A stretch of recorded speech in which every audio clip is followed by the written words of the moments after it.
Teenage Mutant Ninja Turtles Urban Legends, issue number 1 by IDW. And I know IDW has a very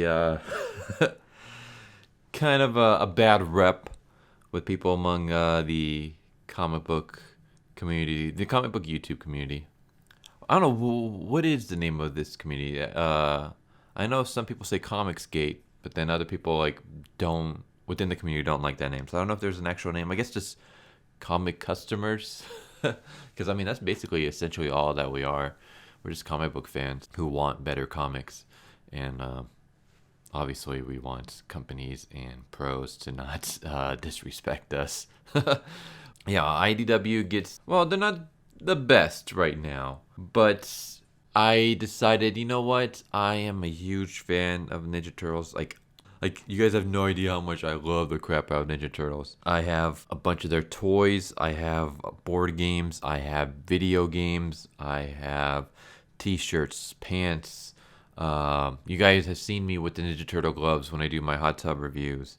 Beanies, hats, jackets. Yeah, movies, TV shows. Like I have, DVDs, comics. Surprisingly, most of the comics that I have are not. I don't have any of the original comics, which bums me out. I want to get the original Ninja Turtle comics, but I had like a bunch of comics that came out like in the '90s and stuff like that. Back when the Turtles cartoon series was like really big and stuff. I mean, that's what I grew up on. That and GI Joe, and Darkwing Duck, and Ducktales. I heard so many great things about Ninja Turtle Batman crossover. I think that's what it is. I don't know. I guess it's just I feel like I came in too late. Like by the time I discovered it, it was already like multiple issues in, and I couldn't find previous issues. So I was just like, oh well, maybe I'll get like a trade paperback when it comes out or something. But I saw this at the comic book store, issue number 1, and I was just like, all right, I gotta get this. Brand new Turtles, issue number 1. I'm not gonna be lost when I read it, hopefully. And yeah, I decided to pick it up. I will say that the cover confused me. Why is Donatello a cyborg, and why is Raphael doing his best Jason Voorhees impression? Well, we will find out. So, stories by Gary Carlson. I've heard a lot of good things about him. He did like a previous Turtle run that was supposed to be really good. So I'm gonna check that out. Art by Frank Fosco. Art's pretty cool. Inks by Eric Larson. Oh, Eric Larson. But yeah, I'm going to say this right from the get-go. Urban's Legend, it is not your child-friendly comic series. And I know, the original Ninja Turtle comics wasn't that way either. But mostly thanks to the cartoon, because the cartoon like really helped it blow up in popularity. Thanks to that, like all the iterations and adaptations of Ninja Turtles are very child friendly, geared towards kids and stuff like that, as opposed to the original portrayal of the ninjas. But yeah, this is like pretty much a throwback to that, because there's gonna be violence, somewhat graphic violence. There's gonna be some swear words. I mean, it's things that would fly under like a PG-13 rating, like crap and stuff like that. But basically what I'm trying to say is like this is not your kid's version of Ninja Turtles. So we start off with Donatello basically blowing up.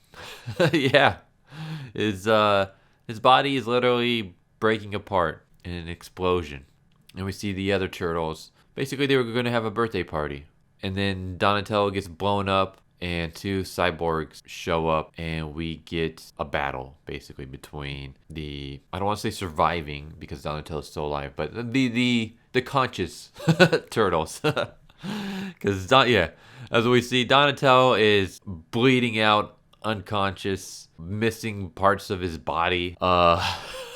Yeah, like as soon as I opened up and I saw the first page, I was like, holy shit. Because I wasn't expecting that. Like I said, I have a couple of Ninja Turtle comics. None of them are the original Ninja Turtles. These are like I have Ninja Turtle comics. I have some of their crossovers. I have like cameos of them in like other series. And of course, it's all like, child friendly, pizza addicted turtles, running around saying cowabunga and stuff like that. It's not turtles getting their body parts blown off in explosions. So, yeah, I was like, holy crap. So, yeah, we get a fight between the two cyborgs and Michelangelo, Raphael, and Leonardo. Mostly Michelangelo and Raphael. So one of the cyborgs gets destroyed by Raphael slicing his head off. So yeah, it goes down, and the other one gets like cracked over the head by Michelangelo, and they're about to finish them off when all of a sudden this ninja lady shows up. And yeah, we get like Michelangelo saying, "Whoa, I get first dibs on that tush," and we see her holding Splinter at, I was gonna say knife point, but it's katana, at katana point, while Raphael bleeds out on the floor behind her.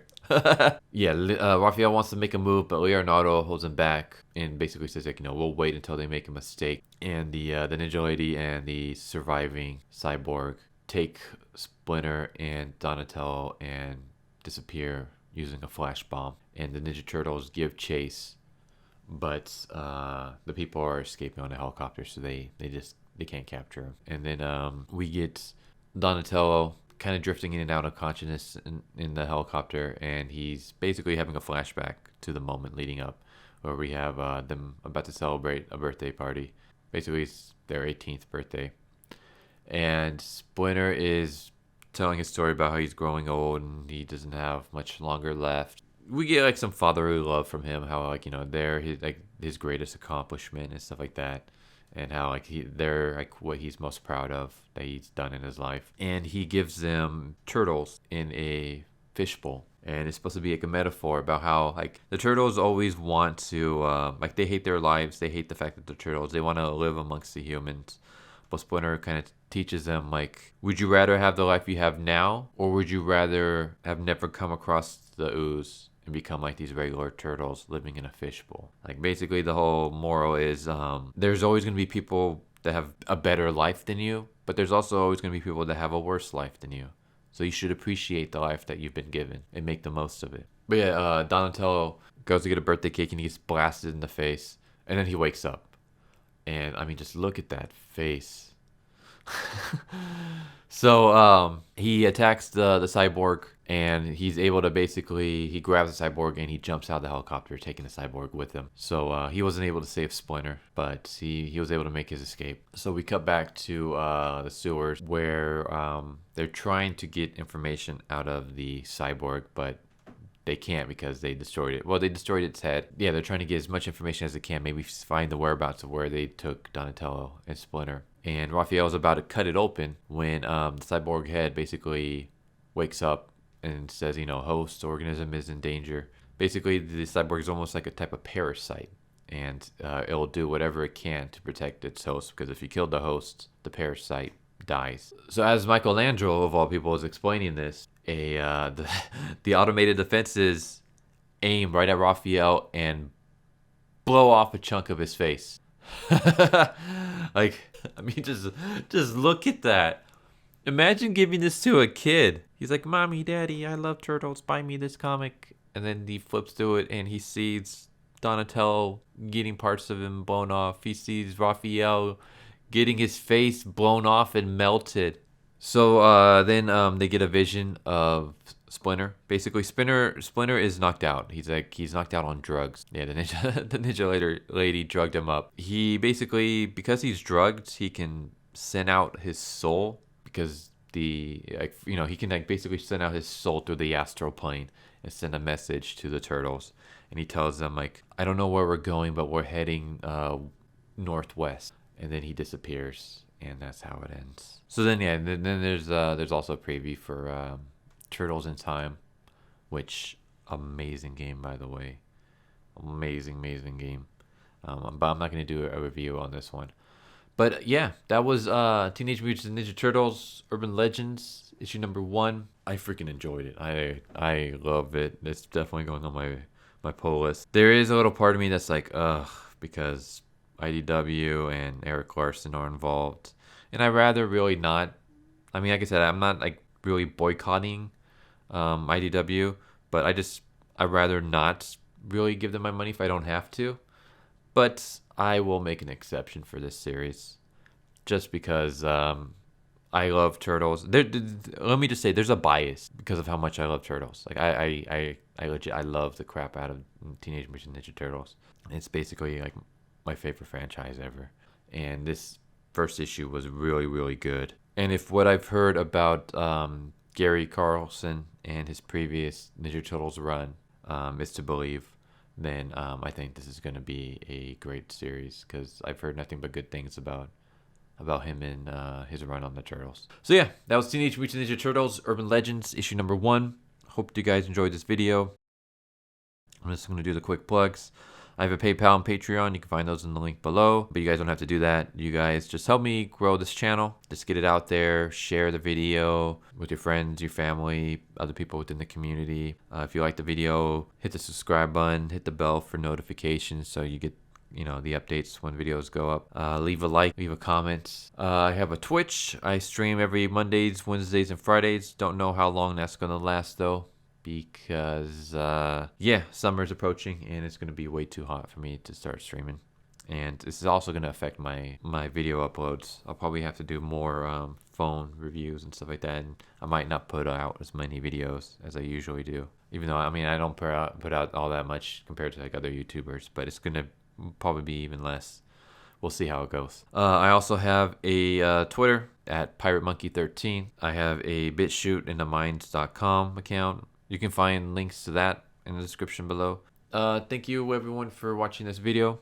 I really appreciate your guys' support, and I hope to see you guys in future videos. So take care everybody. I'll catch you guys next time.